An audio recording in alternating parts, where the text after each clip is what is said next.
Hey everyone, this is my response to video post number 2 in week 4. I'll be discussing the new developments that are taking place in organizational structures. I'll discuss the difference between a flat or a horizontal span of control and a tall or vertical span of control, and just discussing the advantages and disadvantages of each. So starting off, the new level of competition in the global economy is forcing managers to search for new structures that can best meet the ever-changing environment, the challenges that are placed to the business by the economy. So far, current developments place an importance on horizontal structures, which are based on integration and cross-functional teamwork, as well as gaining the advantages of networking through the help of information technology.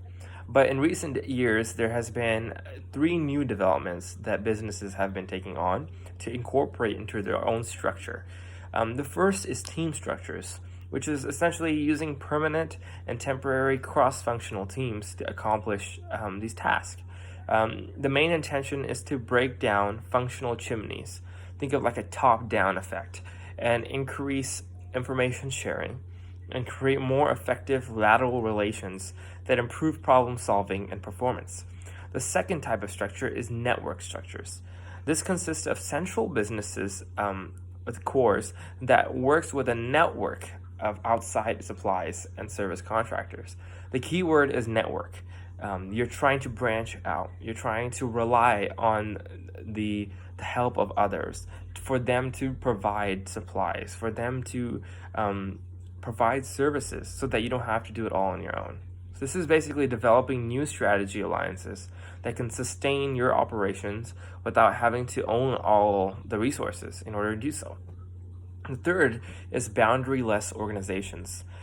This eliminates internal boundaries among parts and external boundaries with the external environment. This is essentially the combination of team and network structures, but it has a sense of temporariness in all business outputs. The key requirements are that there's an absence of hierarchy. There's an empowerment of team members, technology utilization, and the acceptance of impermanence. There's being okay with not being there for a long term. So moving on, span of control is essentially the number of persons reporting directly to a manager. This is also known as like horizontal control, which is the number of employees a manager has directly reporting to them. So there are several advantages and disadvantages. Advantages are that there's a faster decision making, there are lower cost, there's improved communication, there's more just freedom to work. Some disadvantages are that there are few opportunities for employees for promotion because there are so many people.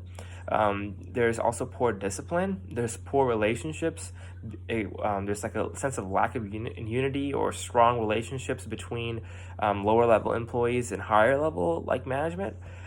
There's also poor performance as a result of the little supervision and accountability.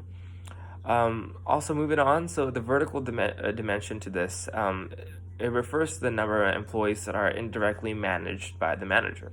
That is the depth of the organization chart underneath a particular manager. This vertical dimension is often referred to as a manager's depth of control. So some advantages are that there is easy access to the superior, essentially the boss. There are better opportunities, there are close supervision, and less skills required because of more autonomy. But the disadvantages are that there's a lack of motivation. It's harder to work because of close supervision. It can sort of turn you off in a sense as an employee. There's slower decision making. There's a longer process because of the different levels. And there's decreased communication.